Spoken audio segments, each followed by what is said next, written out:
As you recall, in our first session on brain, mind, and consciousness, we basically talked about what the brain looks like, how does it work, how is it connected with the body, how our senses work, how we interact with the environment, and then how these experiences that we have from our world translate into our perceptions. And those perceptions lead to sort of awareness about our world. And if you look at that awareness from a broader perspective, then we call it consciousness. We are conscious of whatever we are conscious of as a result of a series of things that happen, all starting with our body interacting with the environment, bringing messages to the brain, forming perceptions, using our imagination, and then start to do some higher thinking, which translates into a phenomenon called consciousness, which is being investigated. It's one of the most difficult questions that mankind has yet to answer completely. In the second session, just to summarize again in 60 seconds, what we were talking about is how our consciousness, how we assume that we are very conscious of our environment. And it turns out, I gave you literally scores and scores of examples to show you that actually we are not that conscious of what's going around us. We think we are conscious of everything we know, but actually our perceptions are very poor, and our consciousness is very, very limited. And then we further took that idea of consciousness and kind of broke it down into three levels. One is ordinary consciousness, where, day-to-day activity, where we are conscious of our environment, but our sense perception does not necessarily involve a great deal of intelligence or mental perception. It's just what we experience from the environment, more like close to what animals experience. There's a beautiful word in English, it's called sentience. Anybody heard of the word sentience? Animals, we believe, experience sentience, which means they feel their environment, they interact with the environment, but they don't necessarily use that much of mental function. We, as one of the species, do the same thing. This is lower level consciousness. And then once we get our mind and experience involved and start to philosophize and to intellectualize things, we start to rationalize and start to analyze difficult concepts. Then we start to experience a higher level of consciousness. And there is really no limit to higher order thinking. I call it a higher order thinking, just a terminology that I devised. And if you think carefully about it, higher order thinking really translates into its highest form when a human being starts to not only use higher thinking, higher consciousness, but also takes advantage of the consciousness of others. Over hundreds and thousands of years, people who have done a lot of contemplation, thinking, come up with ideas, philosophers, scientists, people who have discovered laws of nature and know how they work, which ordinarily will not be obvious to us, and it's not. And I gave you literally hundreds of examples. And I intend to give you a few more just to make a connection with the previous lecture. There are a lot of things which ordinarily we will not be aware of unless we tap into the resources that have been stored in our libraries, the fund of knowledge that human race has accumulated over hundreds of years. And we have the opportunity to kind of tap into that and make that the foundation, the stepping stone on which we can think further and solve more problems. I gave you many, many examples in discoveries throughout human history where we know of certain facts which under normal circumstances will not make any sense to us. But if we make the effort to go and acquire that knowledge, then it gives us a springboard, and now we can think further.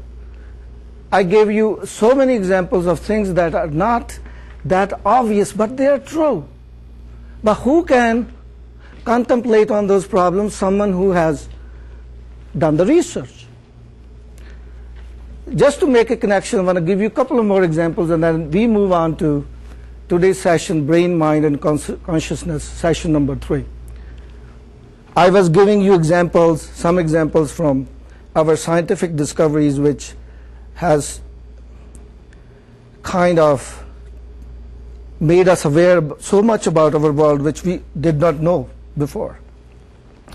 How many of you, we all assume that we are very conscious of our surroundings.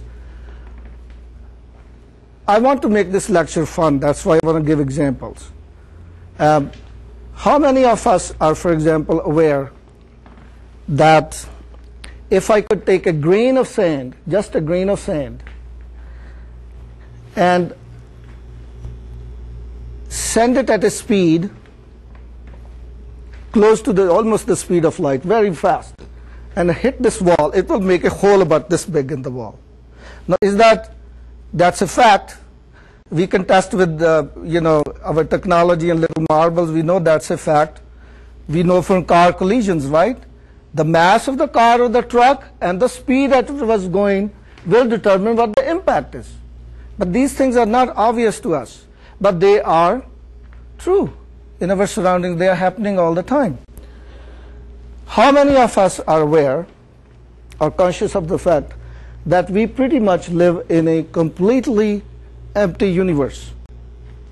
That sounds very bizarre, but you all heard about a simple concept that everything we look at is made of atoms. I think even the priest who talked from the podium have accepted that fact, okay? We all accept that. Everything is made of atoms. And we know that if we could magnify the atom and see what it is really, you can take the nucleus of an atom, and here is a good example. Let's say this was the size of the nucleus, like a marble. The electrons that are around it, they are pretty much from here to 3 miles away, going around this. The size of the atom is considered to be not the nucleus, but the total size, including the electrons that are going around it. So what is that essentially? That's all atom is. It's all empty space. So everything that is made of empty space. If you could magnify this nucleus the same way, you realize that is still true. Now this becomes an empty space. You break it down further and further and further, you see that there is nothing. We are nothing. And we live in nothingness, and we are nothingness. So that happens to be a fact of science, but we are not conscious of these things. The only reason I'm giving you the example just to make it a little bit fun, as well as to show you that our awareness under normal circumstances of everything around us is very poor. Many examples were given. I won't go into too many more examples because we have to move on into a next stage of the discussion. I just want to give you 2 more fun examples. It does not look like directly relevant to this. If I were to tell you that in the year 2104, there are going to be 5 solar eclipses in 1 year. About 100 years from now. I'm talking about 100 years from now. And I could further tell you exactly what time in the afternoon, how many minutes after 2 o'clock, and how many seconds it will start and when the eclipse will finish. What if I told you that I also know that 1,000 years from now, in the year 2983, about 1,000 years from now, there will be a solar eclipse that will be the longest ever. That will last 7 minutes. And I could tell you precisely what time it's going to start and what time it's going to end. That's scientific prophecy. There is no prophecy like scientific prophecy, and that is absolutely true. example may not sound very relevant, but I gave this example to show that our awareness of the nature and the world we live in as it is very poor unless we investigate and tap onto the conscious experiences of other people and build on it, build on the knowledge and experience. We become aware of things which ordinarily we were just too darn stupid to figure out, but now we can. So there is really no limit to it. It's a building block that throughout history we are getting smarter and smarter and becoming more aware of our world. Otherwise, as it is, our consciousness is not any different that was from Neanderthals 35,000 years ago. It's not very different. And the brain size is different. Okay, so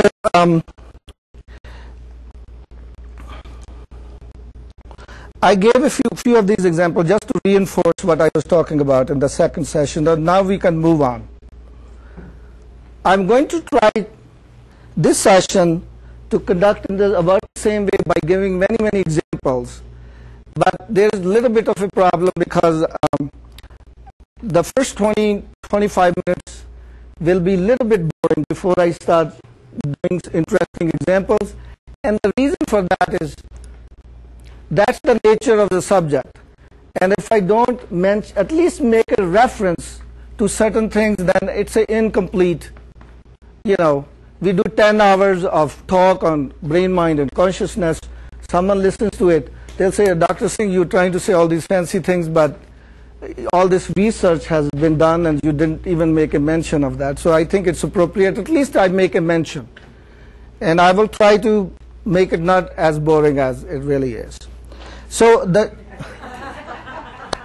normally, the normal way of looking at things, whenever we have a big question about our universe that we don't understand, there are many big questions about life. We are still trying to figure out the origin of life.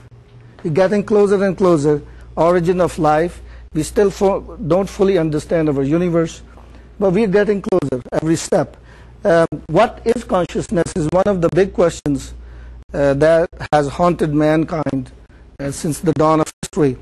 So many people out there, many smart people are trying to figure that out. I'm going to make a few references and tell you how people have taken different approaches to try to make sense out of a very difficult concept.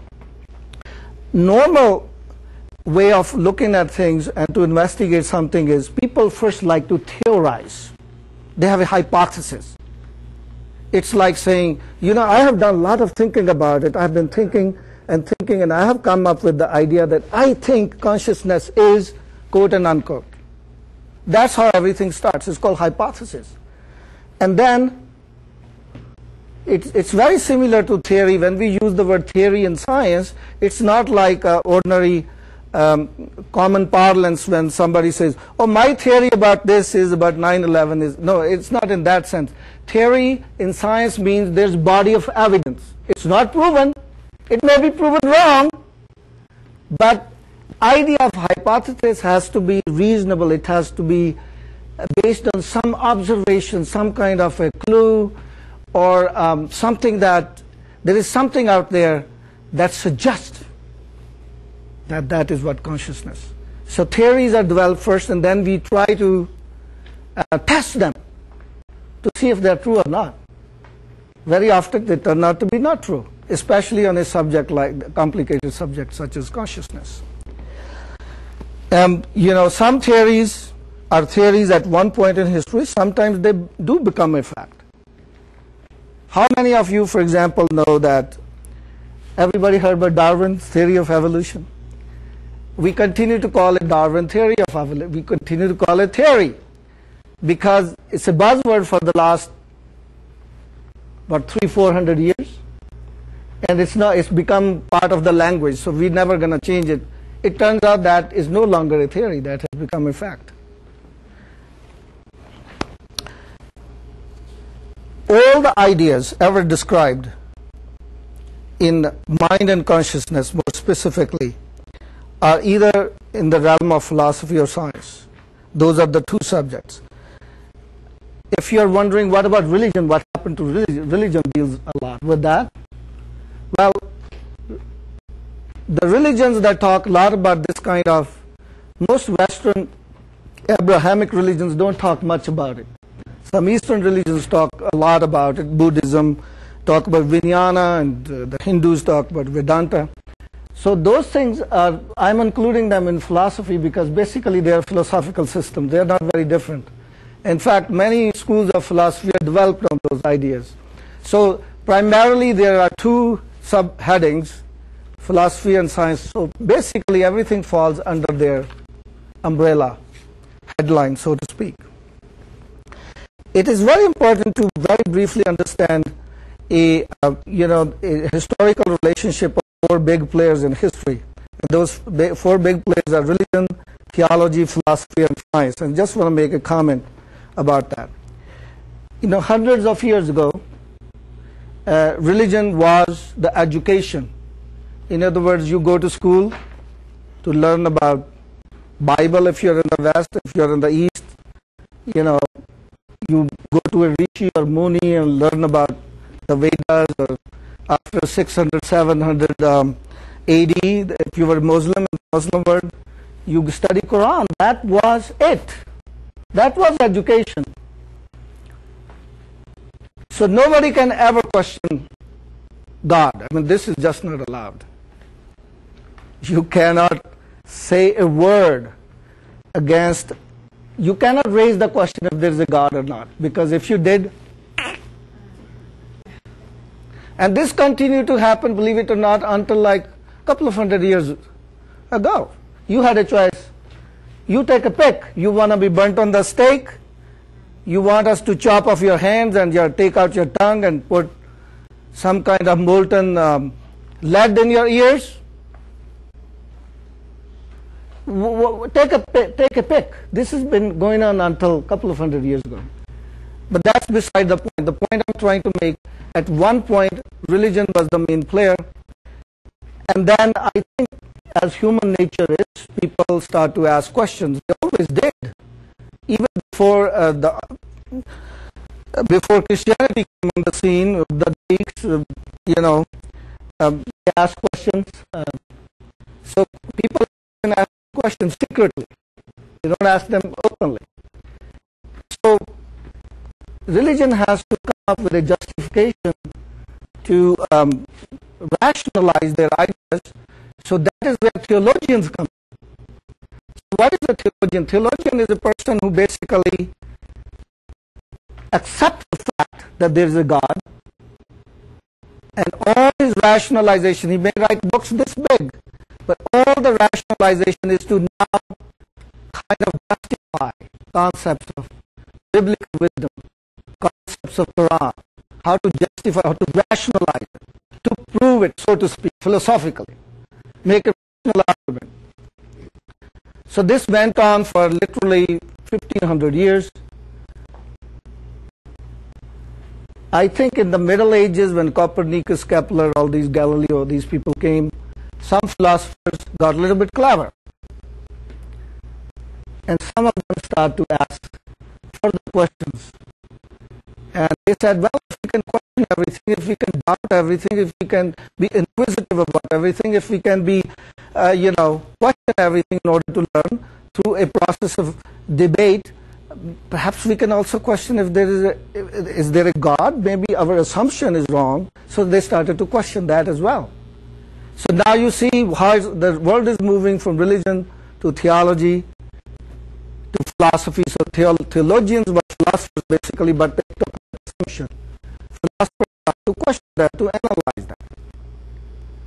And then not too long ago comes the era of science, where some people started to question philosophers.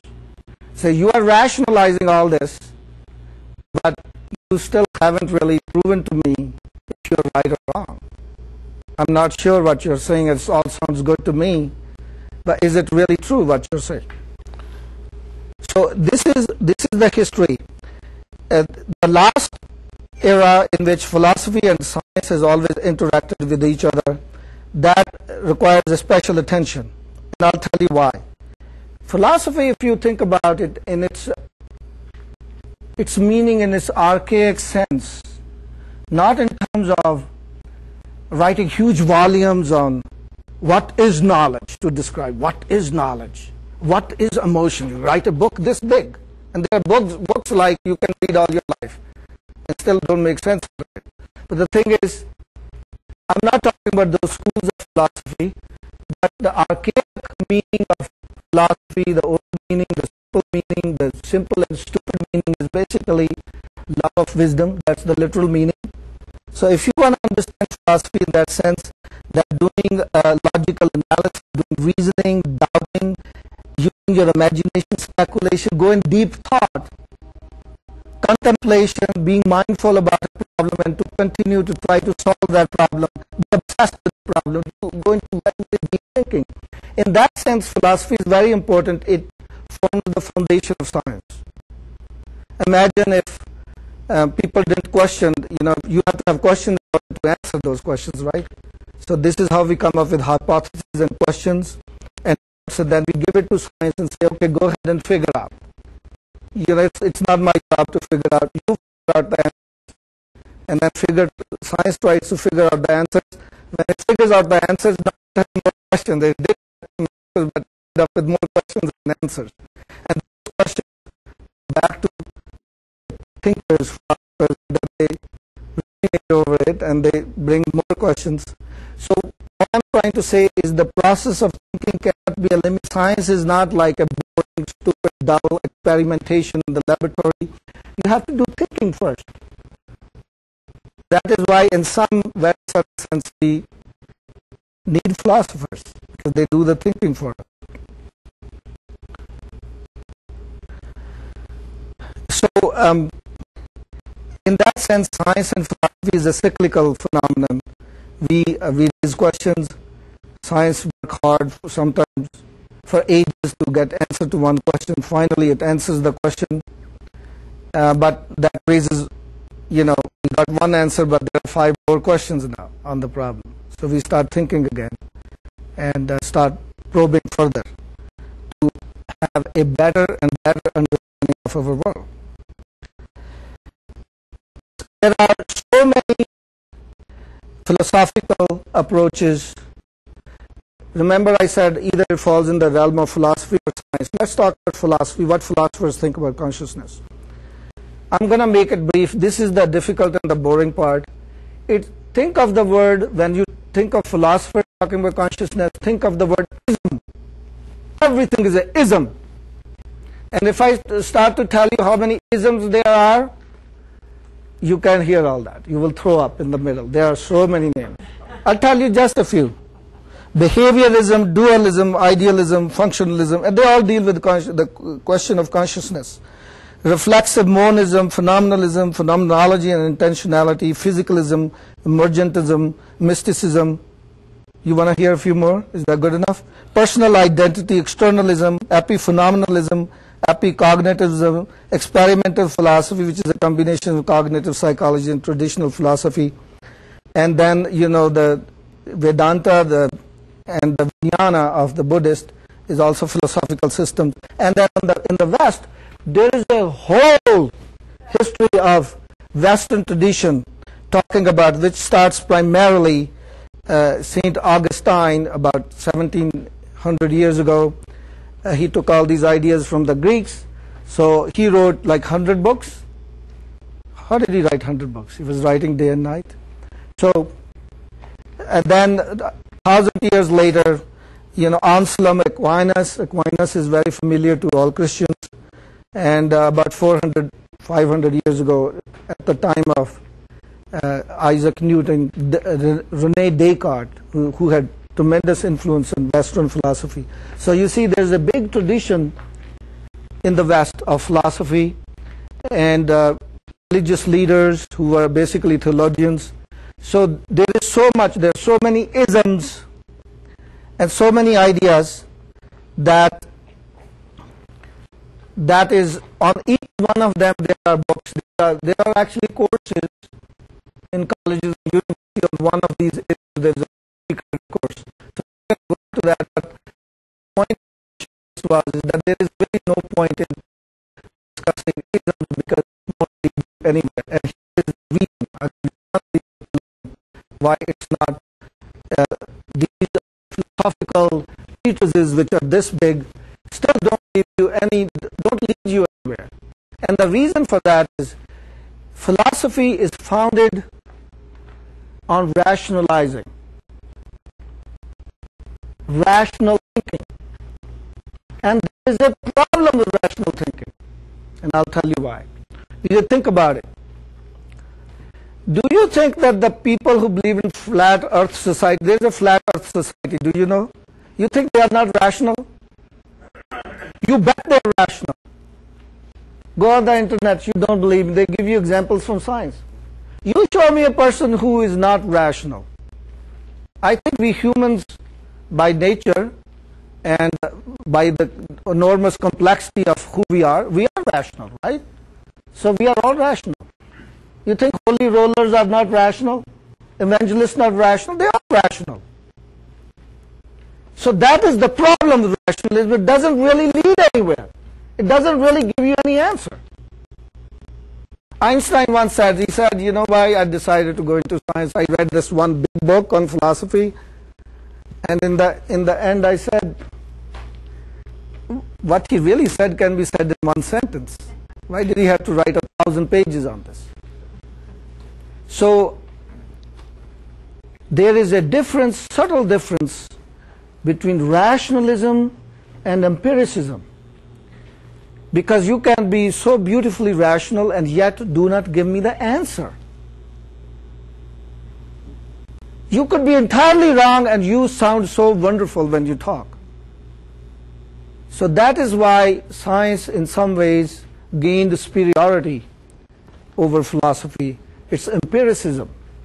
In a very subtle sense, believe it or not, rationalism is superstition. A lot of people will hate me for saying that, because our entire society, the entire fundamental political, social, religious, theological philosophy of the United States is founded on rationalism. And don't take me wrong, I didn't say that rationalism is not important. Of course, I said it's the very foundation. Rationalism is foundation of science in the sense that when you build a house, you have to have a foundation first, right? Why? Because you can't build it in the air. If you put your first brick here, it's going to hit your head. So you have to have a foundation. So rationalizing gives a foundation on which the edifice of conception is built. So the subtle difference is where we fail to realize that after forming a foundation, we do not draw conclusions because we don't know what the building is actually going to look like. Yes? Is rationalization just perception? Rationalizing simply means to reason it out, to think reasonably, like to be argumentative, not in a bad sense, but to debate an issue. That's what rational means, how to rationalize. But its foundation is perception. Of course, everything this was the first and the second seminar where we said we start with the senses, we interact with the environment, and I showed how the messages from your external body go into the brain, and senses lead to perceptions, perceptions lead to awareness, awareness leads to consciousness. And this is what we were talking about, three so-called, I just made up 3 stages of consciousness, which can lead to higher thinking, and higher thinking involves a lot of rationalizing. You cannot have higher thinking without questioning, without debating, just like what philosophers do. So they form the foundation, but where the mistake is made that the foundation is not the building itself. So let's not draw a conclusion until those who know how to build the building come and build the building. Then we look at it and say, aha, this is what it looks like. This is a subtle difference. It's very important. So it seems like, in the future, basically, we're going to be left with science, one branch of philosophy, and all other branches may be eliminated, and that's going to be, basically philosophy of science. The philosophers will tell scientists how to do science, in other words, how to think properly. That's going to be their role. They don't know how to find answers, but they can, it's important to know how to think correctly. So that's going to be their role. Now, so that explains to you why I like to take scientific approaches, because they are more reliable. It doesn't mean that they always necessarily tell you the truth. In one of my writings, I said that science does not necessarily tell you what is true. Science is not good at in telling you what is true, but what it is good at is telling you what is not true. So that is why I think taking this approach is much more valuable.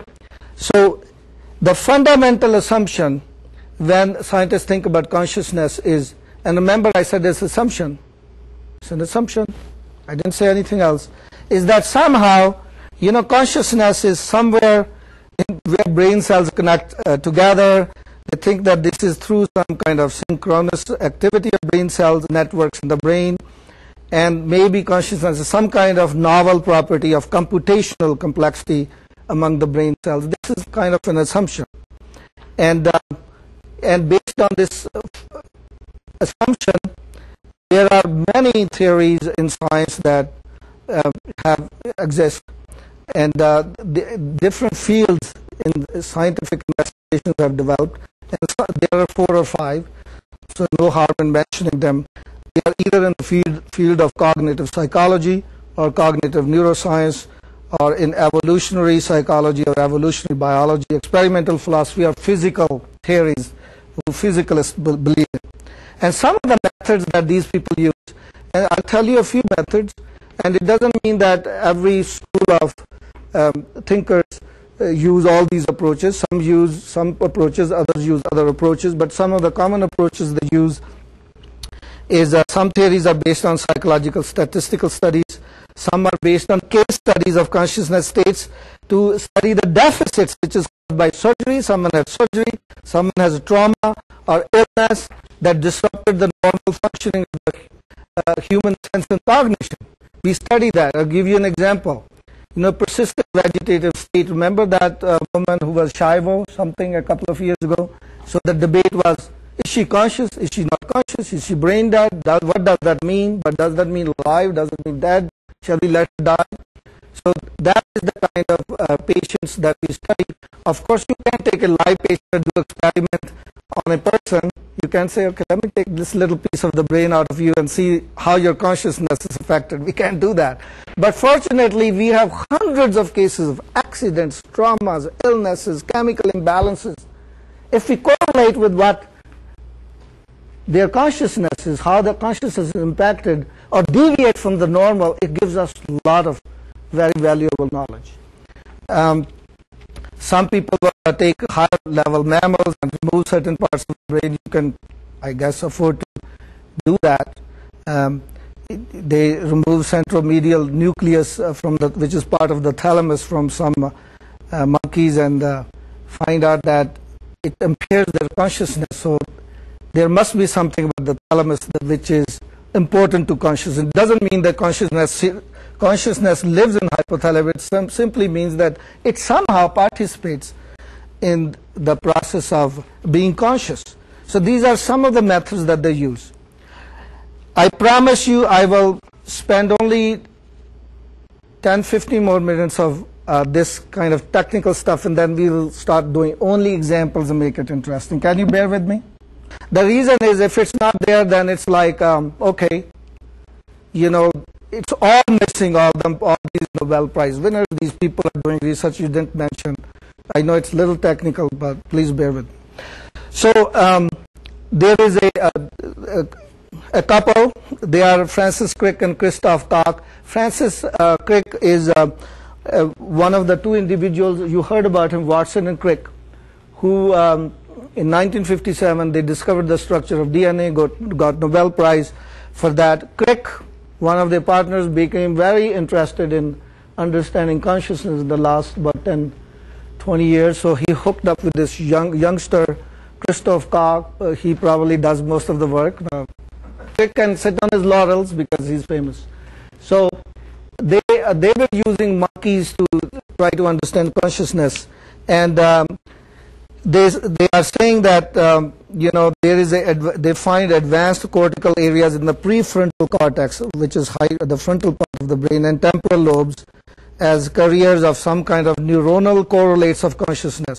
So they are saying that somehow consciousness is intricately related to the prefrontal cortex, cortical areas involved in higher cognitive function. Very unsatisfactory. I mean, we cannot discredit anybody's genuine research, but if you think about it, is it confined to your prefrontal cortex? They have special function that control your consciousness. Is kind of inherently unsatisfactory to me. There are other, famous researchers.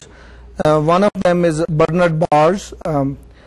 He talks about a global access theory of consciousness. He also uses words like operations in the global workforce.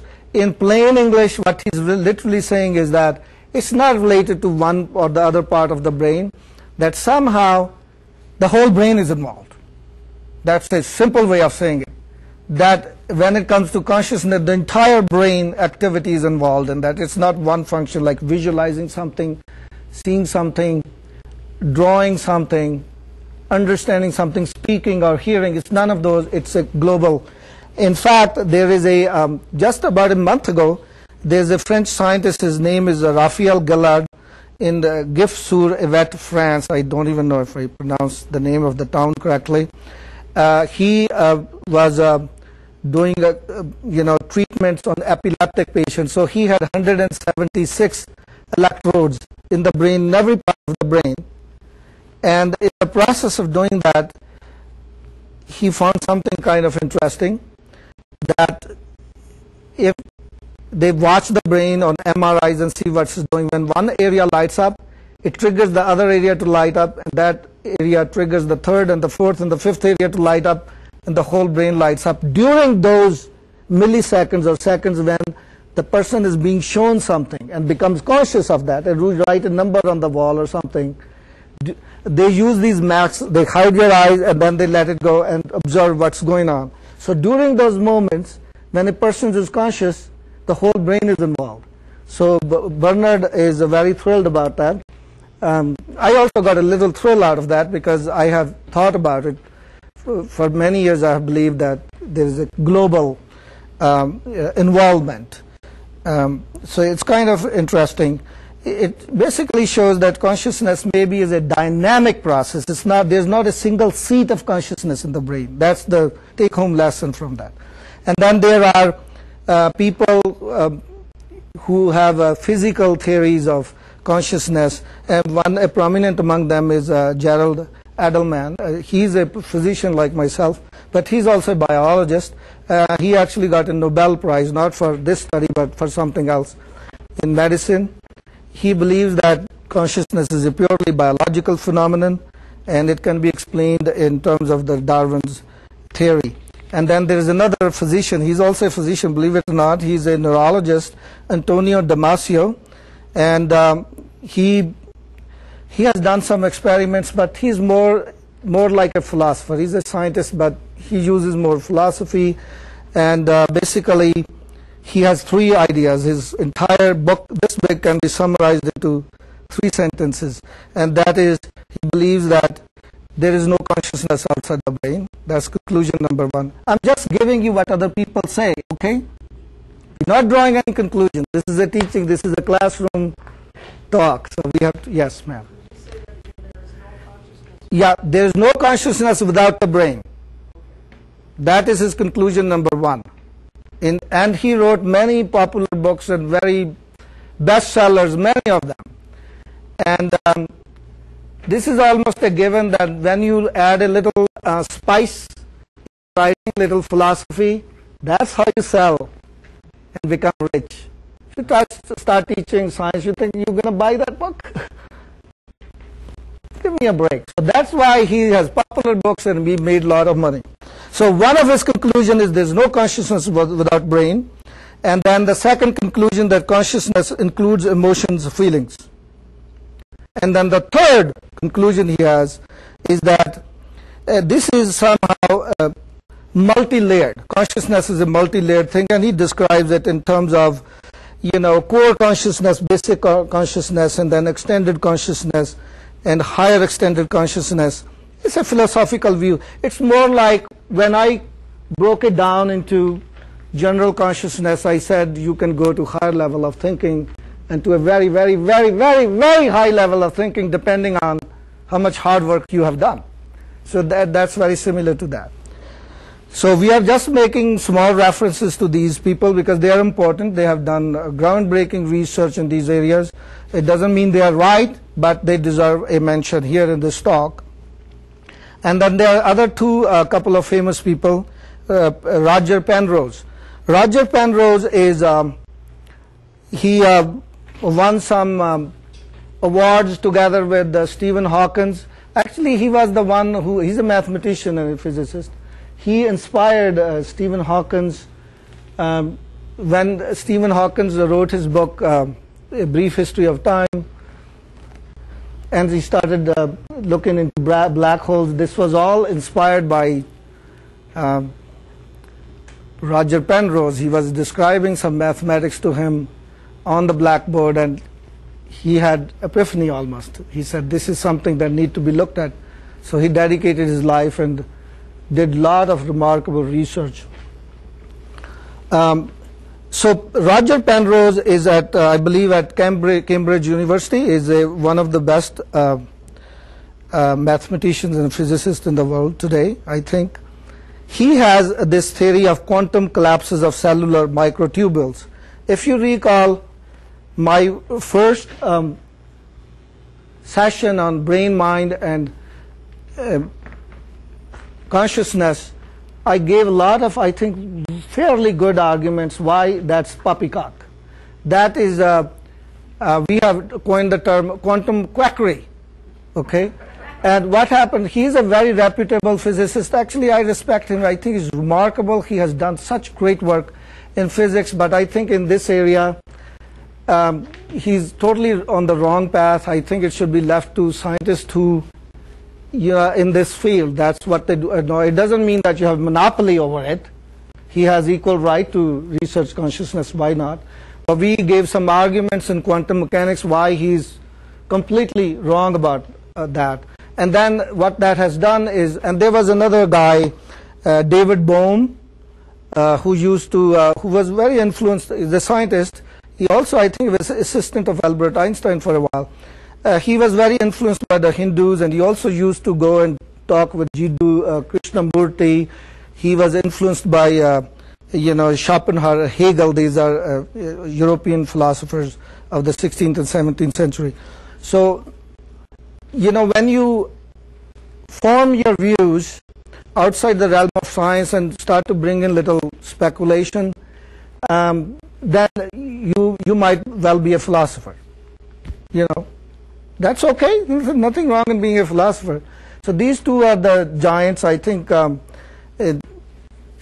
believe, not to insult David Bohm, he doesn't have the same status as Roger Penrose. But I think what these people have said, though, has led to a whole school of speculators, people writing popular books. Remember, you want to get rich, what do? You tell people what they want to hear. So there are the Dr. Hemrovs and Deepak Chopras, and there are all kinds of, and they're writing popular books, not founded in any testing, anything, just pure speculation, very philosophical argument, which people understand, appreciate. It's exhilarating. They got goosebumps. They feel good about it, and they buy the books. That's the name of the game. That's what you do if you want to be successful. If you want to be a scientist, you might as well get an apartment in Tehachapi, because that's your best bet. Okay. So a couple of other important points, and then we will, I promise soon I will get into giving some interesting examples to you. There is a different area of evolutionary psychology and evolutionary biology. They make a claim that consciousness is an adaptation. They are also looking at, in terms of what Charles Darwin said, that consciousness is something that started with, you can argue that with bacteria. If you look at lower level animals, they do very interesting things. They do things that you will be stupid to argue that they are not conscious. And I'll give you some examples. And as you go further up the ladder, you go to more and more complex animals. And so they think that this is an adaptation our brain has developed. Therefore, our consciousness has also adapted according to the challenges of the environment in which the evolution occurred. And it's kind of a nice idea. There is another whole branch of investigation called neuroscience of free will. And the pioneer in this is Benjamin Libet's experiments. Basically, I did mention this in my first session on this topic. Is basically they test human brains and see by MRI and by electrodes and see when the brain activity starts. Before you make a decision about something, the brain has already made a decision. It's a very scary idea if you think about it. It's a scary idea in the sense that it tells you you don't have freedom of will. You think you do. Again, it doesn't mean that science is totally valid. That's why science doesn't draw any conclusion. You continue to investigate until something big happens that we are all convinced. So that investigation is ongoing. So you see the tests that we do, they themselves sometimes don't have very clear definition. And you wonder if even the test is valid. Because tests are, designed based on certain assumption. And what if the assumption is wrong? Then the test is wrong. Then everything is wrong. For example, I'll give you another example. I think this cannot go without mention. There is a whole area of research in artificial intelligence. Can machines be conscious? And there is a Turing test. And the Turing test basically says, and they do this test, there is a human being who is the judge. Here is the machine or the computer. And here is a human being. So they're going to ask questions, and they're going to be totally assume that I don't know who these are. Are these both machines or both humans? I don't care. That's not my job is. My job is to ask them questions and get answers from them. If I cannot make a distinction between the answer that machine gives me and the human gives me, then machine is conscious as well. That's the one of the main arguments, artificial intelligence. And there is a whole stuff going on in Japan and in the United States where they are creating these robots and humanoids and geminoids which look like real life. They smile, they wink, it's almost like they are as real as you can. But that is a very, very rudimentary stage, very preliminary stage of research. But this is a whole area of investigating, can machines be conscious? It's possible, some people speculate, that like Penrose Rogers says that, basically human thinking or consciousness is not computational in nature. And this is a big argument. Is it computational in nature or is it not? And they're saying computers are computational, human brain is not computational, consciousness is not computational. But then there is a new research going on to make computers that are non-computational, to make computers that are more along the neural networks, that mimic the way brain thinks.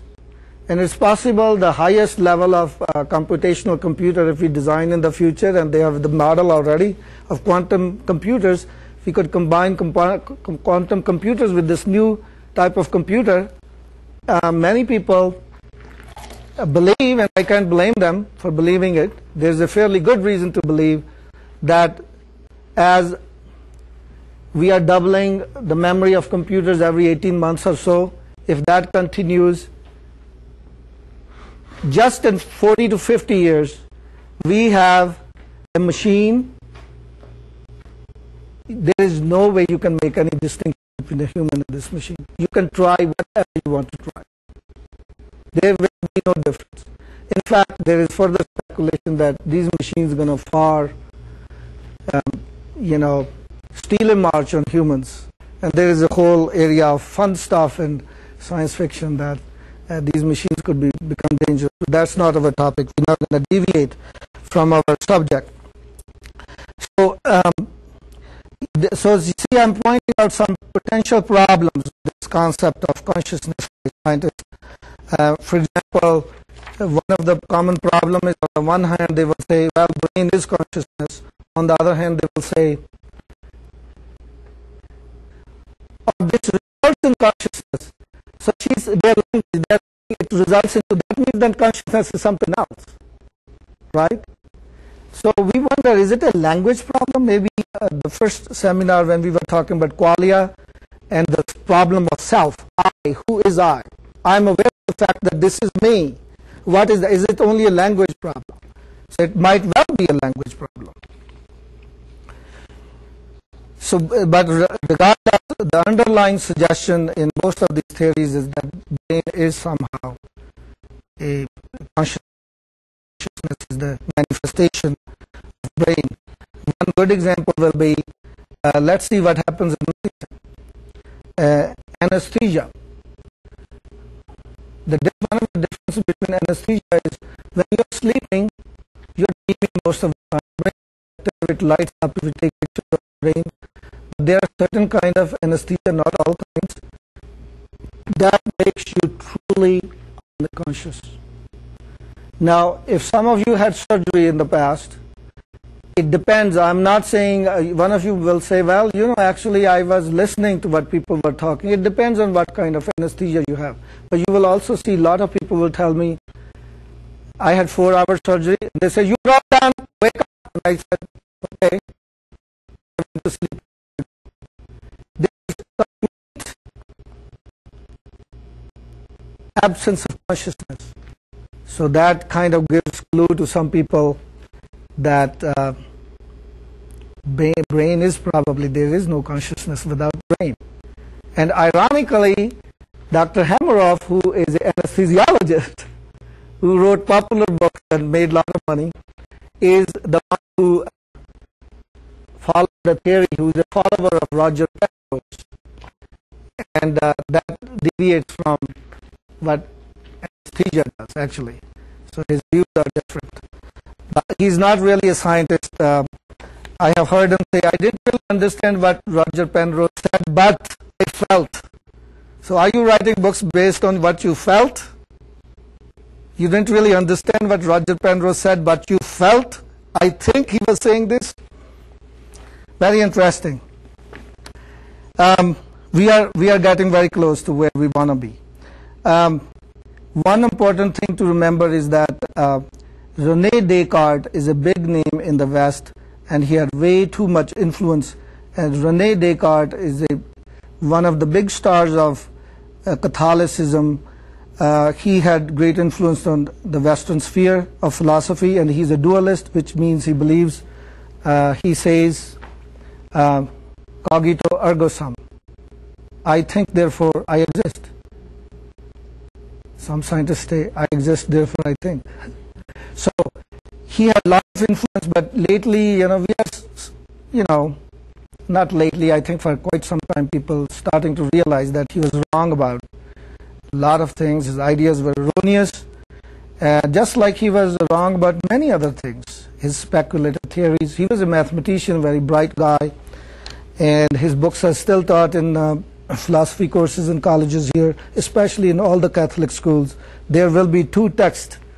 It's almost like if you have a degree in liberal arts, there will be 1 or 2 books on which are part of the curriculum. He was so wrong about the nature of light.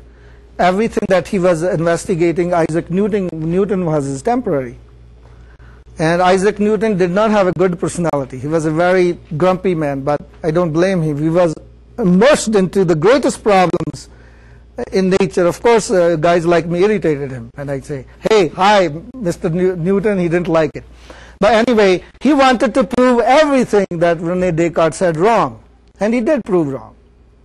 He analyzed light. The light has 7 colors. And so he was very speculative, basically a dualist whose theories have been, in my opinion, have been proven wrong. There is one last, 1 hour is done? Okay. I'm going to mention one last idea, and then when we come back after the break, then we get into interesting examples. I promise you won't sleep with those examples. Last thought is very important, is that we have to make a difference between sentience and consciousness. Because of the influence of René Descartes on our civilization, there is way too much distinction between what the animals are, their consciousness, versus ours. Some thinkers will call them animals are sentient. They are sentient. In other words, they have feeling, they feel pain, but they can't really mentalize, they don't really think. And that idea sounds very wrong to me. Those of you who own animals and have relationship pets for a long time, you learn so much from them. It's amazing. You find amazing how it's obvious that they think in some way, or not. Maybe the word think is wrong. They are conscious. It's not just sentience. They are conscious of that. I'll finish in a minute.